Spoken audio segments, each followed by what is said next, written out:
Namaskaram, good afternoon. Hey, Chad. buddy. How are you doing? I'm fantastic. I'm in Austin, Texas, just in the studio working on some music. How are you, bike rider? We are in an absolutely spectacular place, as you can see. Man, that thing looks amazing. I've never been there, but wow. Mato Tapili, or whatever that's called, today it's called as Devil's Tower, unfortunately, but a very spectacular and powerful space out here. Well, I gotta say, I'm loving that hat and those glasses, man. You're looking like, you're all American right now. I'm digging it. When you're in America, be American, huh? Why not? That's what it is, dude. Well, I gotta tell you, thank you for coming on. This year of 2020 has been outwardly chaotic for so many, even people that I know, and to be able to go through the inner engineering program at the start of 2020 was absolutely special for me. Most appropriate time for you.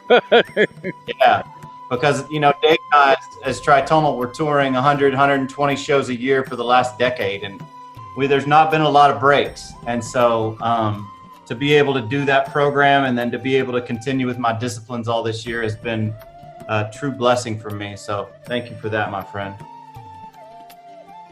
Tell me, Chad. It is this 2020, I know people are seeing it as a great debacle. It is on many levels. Unfortunately, so many people, nearly 1 million people have lost their lives. So many people have lost their loved ones. Every day, at least a dozen people that I know well are dying, at least a minimum dozen people. And the worst thing is when people die, their parents die or their brothers or sisters or even spouse dies, they're not even able to go and attend to that. That is a real tragedy. And of course, loss of jobs, loss of businesses, closing down of many businesses, all this is there. But one thing we need to understand is, as you said, and the same is true for me, and as long as people or the populations don't move towards starvation, which I think in today's world we can take care of largely.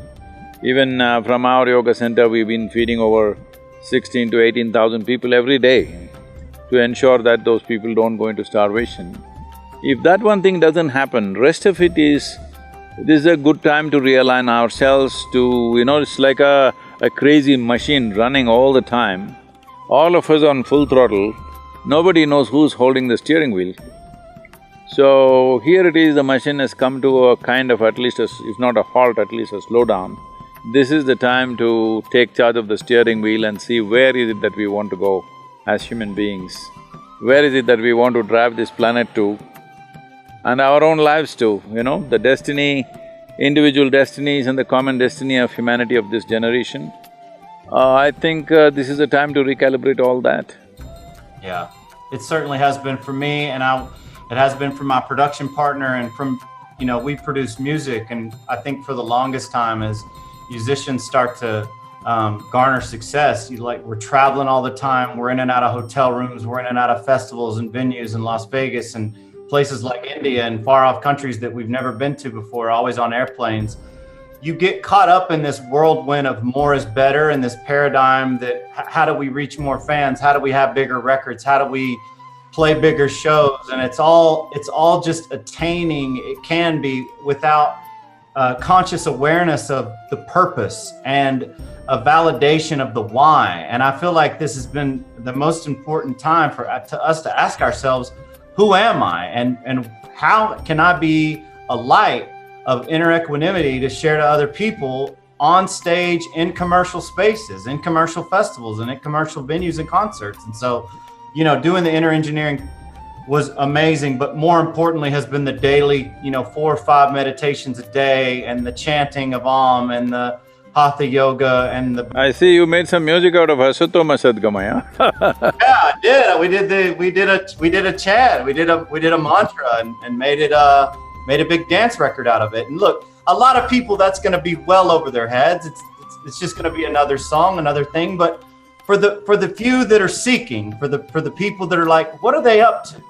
It allows for an opening to happen. And I'm so thankful that I'm able to go inward and begin to sort of untie some of these knots, these energetic knots that are within me, man. It's going to be work, but I think it's the work that we're here to do. If we don't take care of our interiority, all our external activity, no matter what it is, becomes meaningless, because ultimately, the only thing that you have is life. Everything else is just an imagination. What is your bank balance, what is the size of your home, what is the model of your car, and all the other nonsense is just in your head. The real thing is only your experience of life, how profound it is, how intense it is, and how wonderful it is, that's all there is. The life is all that we have, the rest is all made-up stuff. Yeah. And the Isha program has been absolutely wonderful to be able to just remember some of those basic tenets of, you know, like you say, we're in this spacesuit, but not many of us have figured out how to work our spacesuit. And so this year's just been a year for Dave and I to ask ourselves, what do we know who we are? Do we know how to work our spacesuit? Am I inwardly equanimous? Am I blissful? And you know, the answer is honestly was a lot of times no. And there weren't necessarily tools in place in order to do anything about it. And now there have begun to be some tools. How's the trip been across North America? How has it been for you driving so many miles a day? Are you tired? Are you energized? Do you feel good? I'm good that way. It's just that you know, weather has been great, except after we came towards Dakota and now into Wyoming, the winds are blowing at 50 miles an hour, taking the motorcycle sideways all the time. A hard job to keep it on the… in the in the lane, it's just going away. So, these modern motorcycles have so much of shield and you know, all the fancy carbon stuff that is taking the wind and becoming like a sail, just pushing it away. How many miles are you guys doing on average a day? Till now, from the day we left, my motorcycle is right now reading, I think 3,600 something. Wow. So, initially we made very good, riding distances because there were no stops, so we almost did 600 to 700 miles per day. But now last few days we've been talking to this, we've been going to these Indian reservations, talking to these medicine men, the chiefs, and other things. So last 3 days we have not done much distance, but we are doing more generation of material we're shooting here. With this background, it's fantastic, so we decided to stay a couple of days and shoot. Wow, that's pretty incredible. You talking to natives, do you have any experiences or any little bits you can share about meeting with those guys, or some of their history, or maybe just having a moment of presence? One thing is, there is a certain sense of hope now compared to how they were. They were feeling quite hopeless that, they had no freedom to practice the religious practices till about, I think 74 or 76, 1974 or 76. After that, this Religious Freedom Act came, and even though it came in enforcement, it did not happen. They feel in the last 15–20 years there's more freedom for them to practice their religion.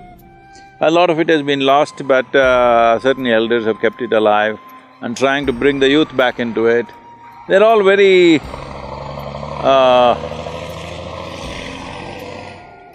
kind of pained because the young people have gone into alcohol, drugs, everything, so they are striving to get them back to their ways.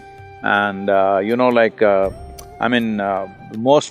most of us, a Native American means you would have seen them only in the Wild West movies, and he was always the epitome of physical fitness and he runs miles and whatever, all that stuff. But now everybody has become, taking the shape of the earth, and that has been a concern for the elders, and they are trying to bring their ways of how in ancient times they stayed fit and they stayed well and they were connected to the land all the time. The most significant aspect of their life is their connection with the land. They're trying to bring that back, but chemicals, alcohol, all these things have taken their space. But at least they are feeling hopeful that in the next 10-15 years, they will have more of their culture living than it has been in the past. Wow. That's heavy for you to hear. And it touches me personally because for so long, early in my adult life, I felt cut off and I felt a bit traumatized from, at one point early in my childhood, there was, I would say, a real connection, but the teachings were always so separating in that if you have the right thoughts and if you believe the right things, then you'll go to the right place. But the others who don't have the right beliefs, they go when they are eternally tormented. And this sort of like upbringing brought me to a place in my early teens where alcohol and drugs weren't the problem. They were a real solution for me early on. And they allowed me to feel a sense of inner ease where there had been so much inner turmoil and a sense of inner peace. Even though I was below waking consciousness, the inner pain and suffering was momentarily removed. And for a long time, I became deeply addicted. And I've been sober now almost 15 years. And I've now co-own a treatment facility and a rehab center called Infinite Recovery. And we have 10 sober living homes. And so, you know, alcohol and drugs in the United States and in all over the world has become a big deal. And as a guy who makes electronic dance music that's, you know, focused on people having fun and experiencing opening through music, there's a lot of people who get caught up in that. And so it's important for me to not only to stay sober, but to awaken so that other people can see that you can change. People can change. And I think that a lot of people get caught up in that stuff and they feel like it's over and this incarnation's done. People can change if they take that step in time. Otherwise, the chemicals can mess up a human being in such a way that they become sort of diminished life, you know. The damage is sometimes permanent. So the question is, will somebody wake up in time? Is always a question that now that you're doing this work, if possible for you, you must also take up some Indian reservation and work with them because it is rampant out there and they don't have the same facility and they don't have the same attention from the government and, you know, it's some of the most impoverished societies are actually reservations and they don't have really means to do that. Having said that, see about this drug and alcohol, I know it's kind of picked up like a huge massive culture among the youth and they think if you're not into it, obviously you're not living So I must tell you this is picking up big time in India also in the urban centers at least, not in the rest of the country but in the urban centers. So I was in Bangalore and you know, they always invite me to all these under 25 conferences because they think I'm 25. Do I look like that? Do I look like that? You do. You do with that hat. Those sunglasses, definitely you do. So, I was in this conference and you know, like about 15,000–20,000 people are there in an open-air conference and well, you can… the smell is all over, at least the marijuana smell is all over the place. So then one of them asked me, these are all young people below 25 but they've become very famous, these are called YouTubers. You know, they've kind of have millions of following and they're doing their own little thing. So they said, Sadhguru, you have so much influence with the government, why don't you make marijuana legal in India? I said, why not? Marijuana, we'll make it legal, we'll make cocaine also legal. And then we'll make meth also legal. Why go in steps? We'll make everything legal straight away because anyway, when something… well, the reason why, for example, in the United States there was prohibition, there was no alcohol, all right? So why they gave in to making alcohol legal is not because they suddenly decided it's good for your health or your well-being, simply because they couldn't control it. The moonshining was all over the place and instead of somebody else making the money, the government decides, okay, let's tax it and make money. So the same thing with marijuana, when they're not able to control it, it's all over the place, they will decide to tax it and make money. If cocaine becomes all over the place, probably they'll do the same thing another 10-15 years. If meth becomes all over the place, that's what they will do, and somebody will of course write an article saying how meth is the best for the growth of your brain, you know? I'm saying these things will happen, this is how society has worked always. Not just one society, all societies, this is how they have usually worked.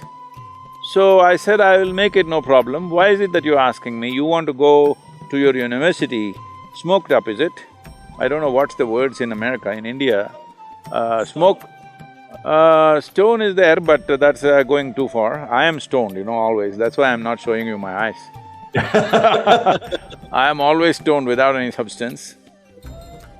So in India, they say tobacco means it's smoking. If they're doing marijuana, it's smoking up. They're smoked up. I said, do you want to go to the university smoked up? They said, why not? I said, let's do one thing. Let's say we want to take you on a small plane ride. On a little plane, we'll give you a joyride. But the pilot comes smoked up. You want to fly with him? I said, like this. I said, okay, you don't seem to get it. You need a major surgery right now. And you see the surgeon comes smoked up, you want the surgery? They said, no. So you clearly understand, in some way your faculties are impaired. And why with impaired faculties, you want to go to the university? You say, I don't want to go to the university, that's fine with me. You want to go to the university with impaired faculty, what is the point of that? You clearly understand something is down in you, but you say you're high. I said, from now on, don't use the word high. Whenever you smoke, you say, I'm down. Because that's the appropriate word. Because something is down, nothing is up, all right? You think you're high simply because it's giving you a chemical high for some time and you will go down naturally. So the simple thing is just this is something all youth should understand and strive for. See, the greatest chemical factory in the most sophisticated and complex chemical factory in the universe that we know of is this human mechanism. If you know how to manage it, you can be always blissed out, stoned. Look at me, always stoned. But it doesn't have any side effect. It doesn't take away your intelligence, it doesn't put you down, it doesn't take away your awareness. Today, there is much research in this direction. This inner engineering, what you did was only the online thing. The Shambhavi Mahamudra practice, which is a completion program, unfortunately we're not able to do it right now. With this practice, 90 days of practice, they are saying some of the universities, this Rutgers University, Harvard, Florida and other Indiana universities, they all came together and did a research on this practice. And they said your BDNF, that is the brain-derived neurotropic factors, are up 300%. And your cannabinoid receptors, your endocannabinoids, that is, within the body there is a production of cannabinoids, that is up by 70%, always. So all the time we are on dope, but internally.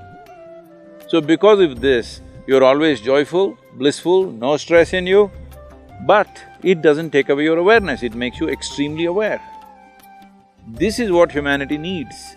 Only thing is, it is within you and you have to do something to access that. Instead of that, you're going and picking weeds outside, which is a poor substitute. Yep. Poor substitute, and it leaves you high and dry. The tricky No, it makes part, you down, not high, down, down and down. Down and down.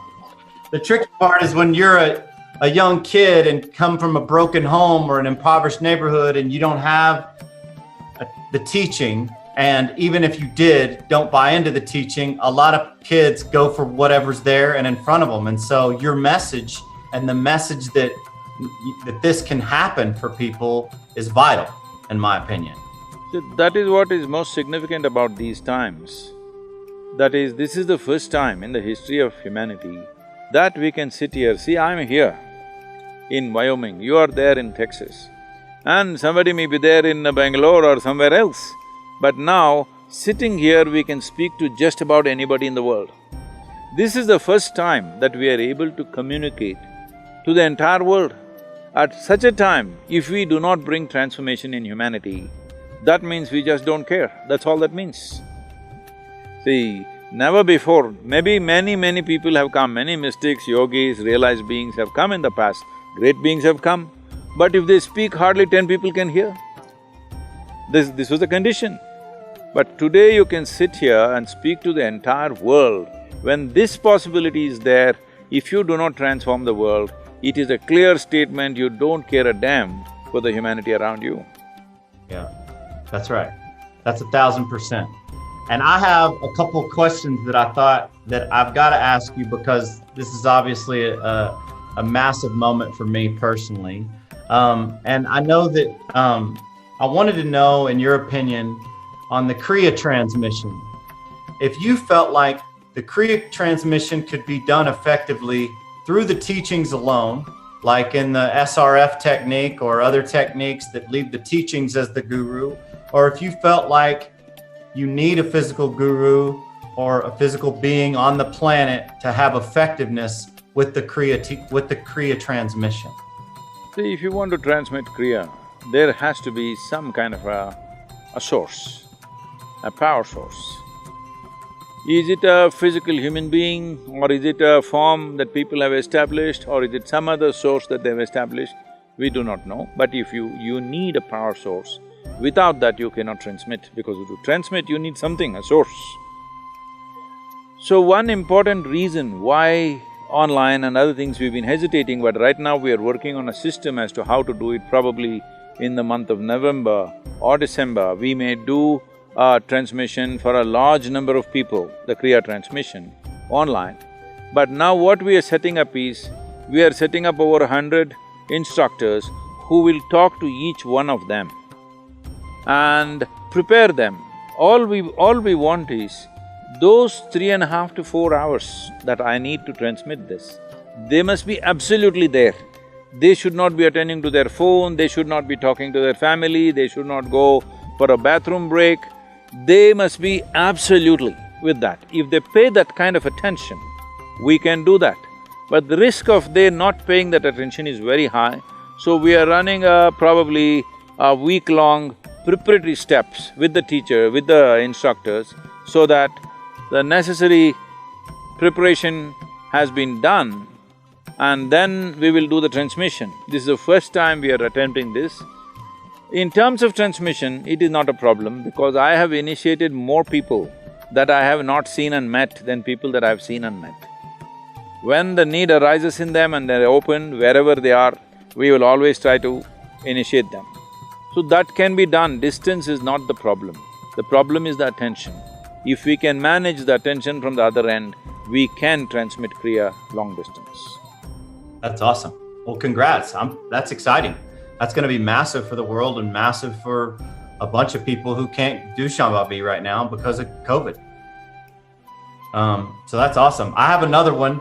This, as a Westerner and as somebody who's usually touring all the time, a householder, a dad who's got twin boys and a little girl, you know, as an entertainer who's constantly traveling like yourself and trying to meditate upwards of 4 times a day, are there any psychological and physiological indicators of somebody when they're doing disciplines eagerly and rigidly over time that would indicate that they're coming up on a Samadhi-like experience? Are there any signposts? Are there any things that we should look for? See, this question comes from various aspects. One important aspect that I would like to knock off before we go into the subject is, generally people think an inner experience means something spectacular should happen, fireworks should happen. Tell me, even if we set up fireworks, how long can we make it last? Yeah, it's up and down, and then you open your eyes and it's just up and down. So the important thing is not that steadily you're going up is important. Here and there we can have a little firework show. That's okay, but that is not the goal. The important thing is we must be steadily going up. First of all, let's understand what is Samadhi. Samadhi means… Sama means equanimous, Di means buddhi or the intellect. When your equanimous becomes when your intellect becomes equanimous, you are in a state of samadhi. There are different types of samadhi. Generally, it is categorized as 8 different stages of samadhi. So let me not go into the detail of these categories. The important thing to understand is, the very function of the intellect is to discriminate. You are able to discriminate what is the soil, what is the tree, what is the stone, what is the human being, only because your intellect is functioning. Now if you make it equanimous, that means in some way you will not see the discrimination, you will experience life as one big whole, because intellect is a knife which is cutting the universe into small segments of pieces for your experience. Now when your experience becomes unified, that is, intellect is not doing this function, it is alert, but it is equanimous when it becomes. Now, I'm sitting here, behind me this beautiful, Mato Tapili is standing up. Suppose you can't make out the difference between this and that. This is samadhi. I'm putting a very stark example. But in your inner experience, every human being is experiencing some states of minor samadhis. Somewhere they put down their intellect and, they experience some kind of togetherness. You can call it love, you can call it affection, you can call it, friendship, but some moments where discriminations are taken away and there is some sense of togetherness. But now the question is to maintain this every moment of your life. So a simple way of seeing whether I'm moving forward or not is, when you wake up in the morning well, if you're unwell, if something else, let's leave that. Let's say you're perfectly healthy. You wake up in the morning, how does it feel to wake up in the morning? Waking up in the morning is a very important ritual in the yogic culture, how you wake up in the morning. So when you wake up in the morning, does a smile naturally appear on your face, or do you have to smile? Or are you in some kind of a blissed out state when you wake up in the morning? Or are you tense when you wake up in the morning? Are you agitated? Or before you wake up already you're bothered about something? These are simple indicators. If you notice, there is a certain equanimity when you wake up in the morning.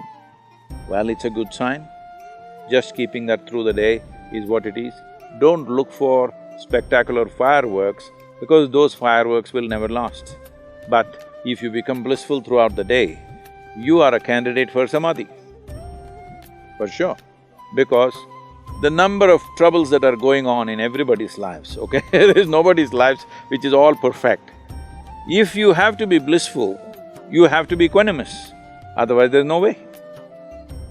There must be samadhi in you for you to be blissful through the day, irrespective of the situations that are going on.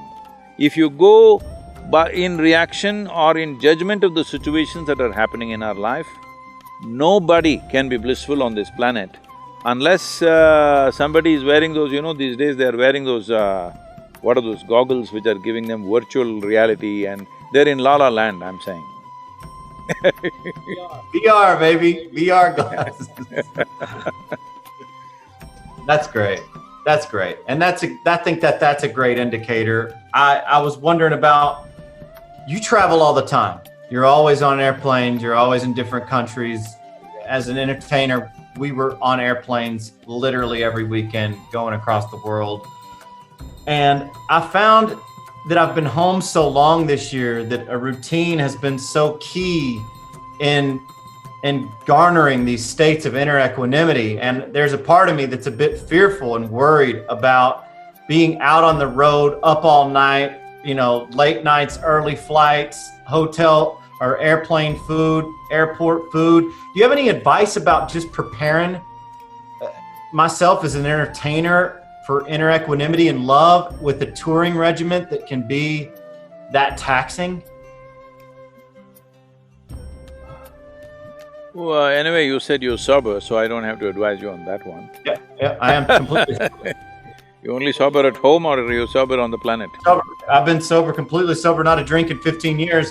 But just the travel and just being up all night and no sleep is so brutal. Yes, travel definitely takes a toll. How to minimize that toll is, the simple thing is, when you're in airplane, eat as little food as you can, and if you eat anything, generally a fruit or something, just drink lots of water. I know people have to learn to live with empty stomach. Empty stomach is not a bad thing.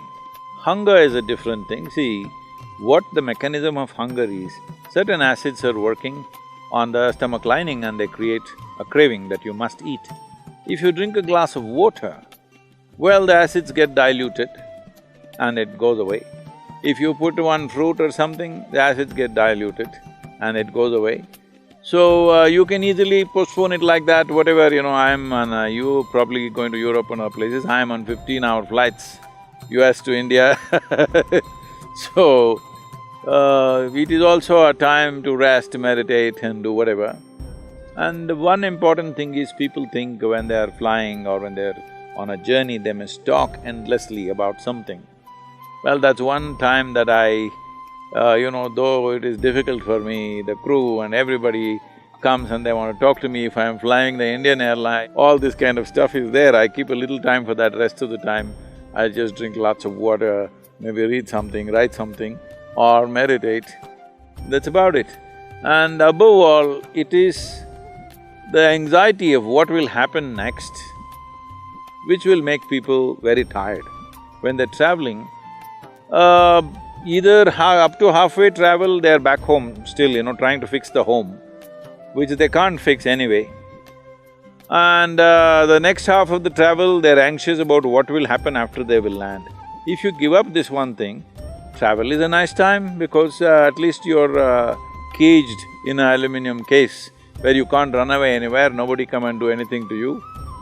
You're just there all by yourself up in the sky.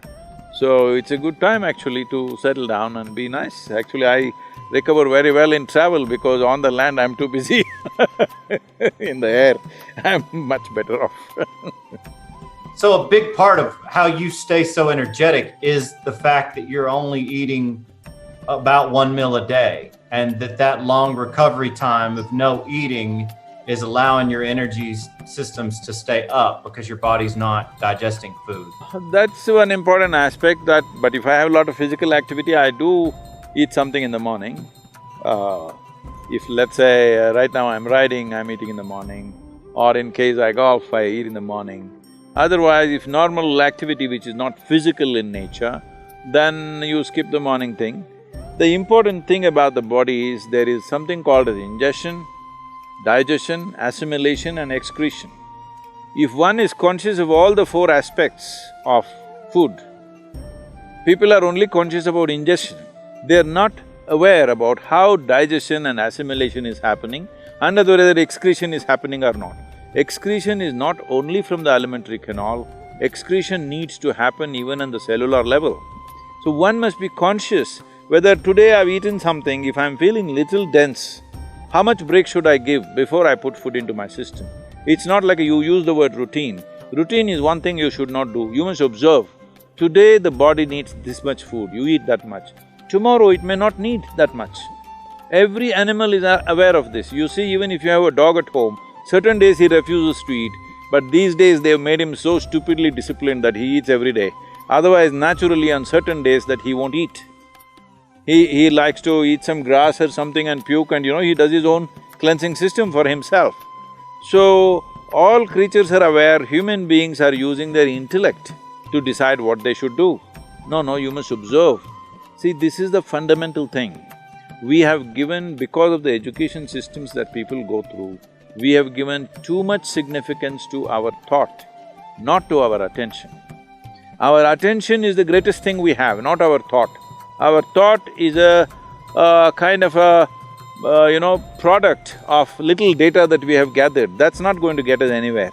It's our attention, the keenness and intensity of attention which can take us from one dimension of living to another.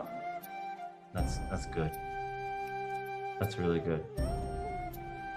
I know you don't like to talk about things that are hard to language, but just personally, I think that I'd love to know, ever since your enlightenment experience, going forward from that time, which we've all read the story, and most people have who are familiar with your path.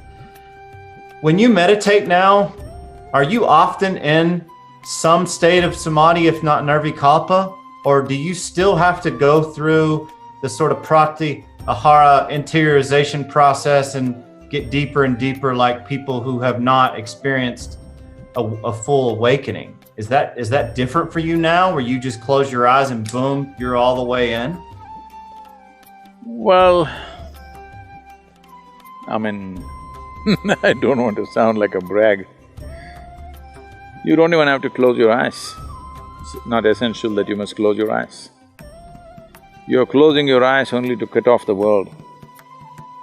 But the world is never in my way, so I don't have to necessarily close my eyes. Yeah, that's awesome. That's so good. I've never seen the world as being in my way. I just see that also as one more possibility, so… So good. Thanks for coming on with me today. It's been awesome, man. Wonderful. Make good music, huh? Maybe one day I will sing for your band, huh? You know what though? We have